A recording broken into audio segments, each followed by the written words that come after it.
नमस्कार, जय हिंद। स्वागत है आपका एक बार फिर से आपकी चैनल फार्मेसी पॉइंट में। तो आज हम drug store and business management का एक और क्वेश्चन देखने वाले हैं जो कि 2020 के एग्जामिनेशन में पूछा गया था।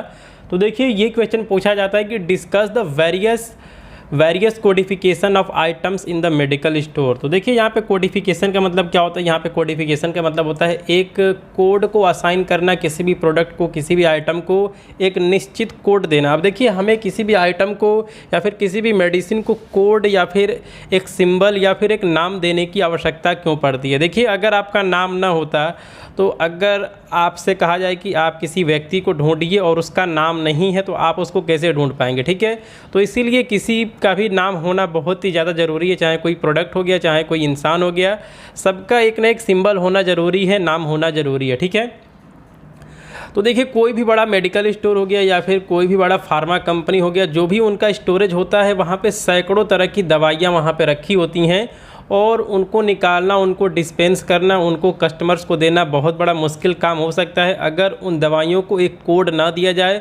उनको एक नंबर या फिर सिंबल ना असाइन किया जाए।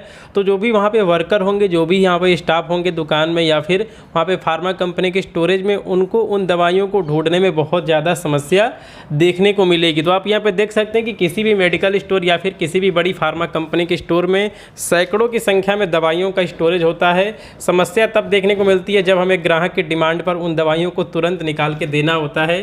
तो देखिए, अगर आपके पास एक बड़ा सा मेडिकल स्टोर है और वहाँ पे बहुत ही ज़्यादा पेशेंट आते हैं या फिर आपके पास बहुत ज़्यादा कस्टमर आ रहे हैं और आपको पहले दिन अपनी मेडिकल स्टोर चलाने के लिए दे दिया जाए और उसके बाद आपसे कहा जाए कि जो भी पेशेंट आया है, वो जो भी पर्ची लाया है उस पर कौन सी दवा लिखी है, आप उसको ढूंढ के दीजिए। तो आपको उस मेडिसिन को वहाँ पे अपनी शॉप में ढूंढने में बहुत ही ज़्यादा समय लग जाएगा कि वो मेडिसिन कहाँ रखी हुई है और आप उस कस्टमर को, आप उस पेशेंट को जल्दी वो मेडिसिन निकाल के नहीं दे पाएंगे। तो देखिए, यहाँ पर लिखा है कि मेडिकल स्टोर या फिर बड़ी फार्मा कंपनियों के स्टोर में जो भी स्टॉक या फिर दवाइयाँ होती हैं, उनको एक कोड दिया जाता है जिससे कि आसानी से खोज के ग्राहकों को दिया जा सके। इसी प्रोसेस को कोडिफिकेशन कहते हैं। तो देखिए, यहाँ पे कोडिफिकेशन क्या होता है और कोडिफिकेशन का महत्व कितना है, आपको जो भी मैंने एग्जांपल दिया है आपको समझ में आ गया होगा। अब देखिए, कोडिफिकेशन में हम कौन से कोड यूज़ करते हैं उसके बारे में हम जान लेते हैं। तो देखिए, यहाँ पर लिखा है कि एक मेडिकल स्टोर या फिर बड़ी फार्मा में दवाओं के स्टोरेज में निम्नलिखित कोडिफिकेशन के तरीके प्रयोग में लाए जाते हैं। अब देखिए, जो पहला है वो है अल्फ़ाबेटिकल। ठीक है, तो इसको हम लेटर कोड मेथड भी कहते हैं और इसमें क्या होता है कि इसमें जो भी हमारे पास स्टॉक है, मेडिसिन है, उसको हम एक लेटर असाइन करते हैं। ठीक है, अब देखिए, इसका प्रयोग तभी किया जाता है जब हमारे पास स्टॉक कम हो, यानी कि हमारे पास जो भी मेडिसिन है उनके नंबर्स कम हो। देखिए, इसमें क्या होता है कि अगर हमारे पास टैबलेट का स्टॉक है और हमने अपने शॉप में, हमने अपने स्टोरेज में जहाँ भी हमने टैबलेट का सेक्शन बनाया हुआ है, हम वहाँ पे टी लिख देंगे। ठीक है, तो यहाँ पे टी का मतलब हो जाएगा टैबलेट। तो अगर आपसे कोई भी टैबलेट लेने के लिए आता है तो आपको पता है कि हमने यहाँ पे टी लिखा है, इसका मतलब यहाँ पे सारे टैबलेट का स्टोरेज किया गया है। आप उस वाले सेक्शन में जाएंगे और जो भी टैबलेट लिखा होगा, जिस भी टैबलेट की डिमांड होगी, आप उसमें से निकाल के दे देंगे। और इसी तरह यहाँ पे कैप्सूल के लिए सी का यूज किया जाता है। तो सी हमारा एक लेटर है, इसका यूज किया जाएगा कैप्सूल के लिए।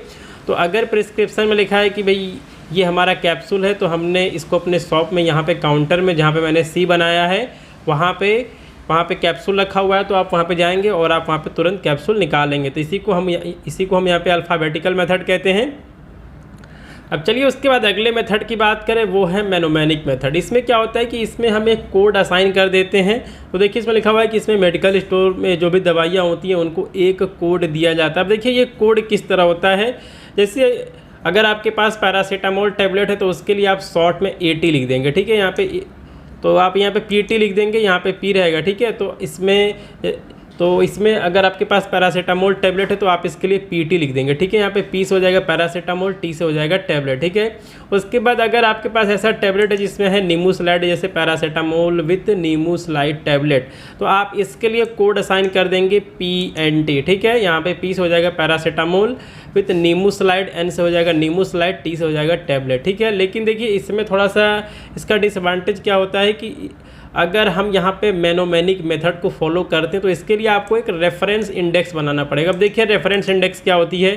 अब आपने कोड तो असाइन कर दिया है, आपको पता है कि AT का मतलब, सॉरी, यहाँ पे PT का मतलब आपने पैरासीटामोल टैबलेट लिखा है, पीएनटी का मतलब आपने पैरासीटामोल विथ नीमोसलाइड टैबलेट लिखा है। लेकिन अगर आपके शॉप में, अगर आपके स्टोरेज में कोई नया बंदा काम करने को आता है तो उसको एटी का मतलब नहीं पता है, उसको पीएनटी का मतलब नहीं पता है। इसके लिए आपको एक पेज पे आपने जो भी कोड बनाया है उसका फुल फॉर्म आपको लिखना होगा, उसी को हम रेफरेंस इंडेक्स कहते हैं, ठीक है। तो अगर आप मैनोमैनिक मेथड को फॉलो करते हैं तो आपको एक रेफरेंस इंडेक्स बनाना पड़ेगा, क्योंकि जब भी कोई नया स्टाफ आपके दुकान में काम करने आएगा तो उसके लिए ये बड़ा काम आएगा। उसको पता होगा कि पीएनटी का मतलब होता है पैरासीटामोल विथ नीमोसलाइड टैबलेट, और यहाँ पे पीटी का मतलब होता है पैरासीटामोल टैबलेट। तो यहाँ पे आपको दो मेथड आपको यहाँ पे समझ में आ गए होंगे कि अल्फ़ाबेटिकल मेथड क्या है, साथ में मैनोमैनिक मेथड क्या है। इसके बाद अगले मेथड की बात करें वो है न्यूमेरिकल मेथड। तो देखिए इसमें क्या होता है कि इसको हम सीक्वेंस सिस्टम भी कहते हैं, और इसमें बेसिकली क्या होता है कि जो भी हमारे पास मेडिसिन है, जो भी हमारे पास स्टॉक है, उसको हम अलग अलग नंबर देते हैं। और उसके बाद और देखिए जो हमारा यहाँ पे न्यूमेरिकल मेथड है इसको हम दो भागों में डिवाइड करते हैं। पहला डेसिमल सिस्टम हो गया और दूसरा है ब्लॉक सिस्टम। अब देखिए डेसिमल सिस्टम में क्या होता है कि इसमें हम जो भी नंबर असाइन करते हैं उसके पहले भी एक नंबर होता है, और जो उसके पहले नंबर होता है वो एक ग्रुप को प्रदर्शित करता है, वो किसी ग्रुप को इंडिकेट करता है। जैसे अगर हम बात करें एनाल्जेसिक्स ग्रुप की, तो देखिए जो हमारा एनाल्जेसिक ग्रुप है इसमें वही सारी मेडिसिन आती हैं जो कि दर्द निवारक होती हैं, यानी कि पेन किलर होती हैं। तो अगर आपने अपने शॉप में आपका जो भी स्टोरेज है, अगर आप वहाँ पे एक ग्रुप बनाते हैं जो कि है एनाल्जेसिक, और आप उसको 16 नंबर असाइन कर देते हैं, यानी कि आप उसको 16 नंबर का कोड आप उसको वहाँ पे असाइन कर देते हैं, दे देते हैं। अब उसके बाद आपके पास जो भी स्टॉक होगा, जैसे कि अगर आप उसमें देते हैं 16.1, ठीक है, तो ये आपको एस्पिरिन शो करेगा। अगर आप यहाँ पे लिखते हैं 16.11 यानी कि 16.11, तो ये आपका डिस्प्रिन शो करेगा। 16.111 को पैरासीटामोल, इस तरह आप लिख सकते हैं। तो यहाँ पे कहने का मतलब ये है कि सबसे पहले आपको एक ग्रुप बनाना पड़ेगा और उस ग्रुप को आपको एक नंबर देना पड़ेगा। हमने यहाँ पे इसको 16 नंबर दिया है। अब एनाल्जेसिक कैटेगरी के अंदर, ग्रुप के अंदर जो भी अलग अलग तरह की मेडिसिन आती हैं, आप उनको डेसिमल में आप उनको लिख सकते हैं। जैसे कि यहाँ पे एस्पिरिन के लिए लिखा गया है 16.1, डिस्प्रिन के लिए यहाँ पे लिखा गया है 16.11, और यहाँ पे पैरासीटामोल के लिए लिखा गया है 16.111, ठीक है। तो आपको यहाँ पे ये डेसिमल सिस्टम भी आपको समझ में आ गया होगा।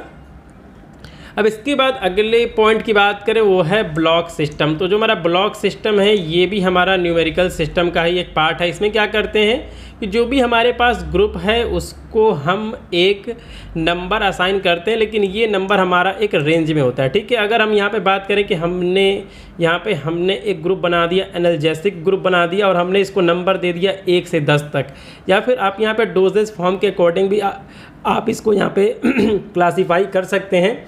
तो जैसे यहाँ पर लिखा हुआ है कि 1 से 10 नंबर हमने टैबलेट को दे दिया है, तो अगर हमने 1 से 10 नंबर टैबलेट को दिया है तो इस सेक्शन में हम केवल टैबलेट का स्टोरेज करेंगे, और उसी के बाद अगर हम चाहें तो हम यहाँ पे 11 से लेके 20 नंबर तक हम कैप्सूल के लिए असाइन कर सकते हैं। तो इसी को हम ब्लॉक सिस्टम कहते हैं, यानी कि हमने 1 से लेके हमने 10 तक जो नंबर है उसको हमने लिख दिया है टैबलेट के लिए, और 11 से 20 नंबर तक हमने लिख दिया है कैप्सूल के लिए, ठीक है। अब देखिए उसके बाद अगले पॉइंट की बात करें तो यहाँ पे एक और मेथड है, वो है कॉम्बिनेशन मेथड। तो इसमें क्या होता है कि इसके अंदर हम नंबर और लेटर दोनों का यूज करते हैं। जैसे कि हमने लिखा है 8300, तो इसको आप एस्पिरिन 300 mg टैबलेट के लिए लिख सकते हैं। 8600 को आप एस्पिरिन 600 mg टैबलेट के लिए लिख सकते हैं। तो देखिए आज की वीडियो में हमने जाना कि बेसिकली कोडिफिकेशन होता क्या है और कोडिफिकेशन क्यों करते हैं, और कोडिफिकेशन के कौन कौन से तरीके हैं। तो आपने जाना है कि जो हमारा कोडिफिकेशन होता है इसको हम अल्फ़ाबेटिकल मेथड, साथ में न्यूमोनिक मेथड और न्यूमेरिकल मेथड और कॉम्बिनेशन मेथड के हेल्प से हम कोडिफिकेशन कर सकते हैं। तो बहुत इंपॉर्टेंट क्वेश्चन है और ये क्वेश्चन आपके एग्ज़ाम में आ सकता है, तो इसलिए आप इस क्वेश्चन का नोट्स बना लेंगे और आप इस क्वेश्चन को भी तैयार कर लेंगे। और जो भी आपके फ्रेंड्स हैं जो कि अभी तक फार्मेसी पॉइंट चैनल से ज्वाइन नहीं हुए हैं, उनको भी आप इस वीडियो को शेयर कर दें, जिससे कि वो भी इस क्लास में ज्वाइन हो सकें। तो आपका ये वीडियो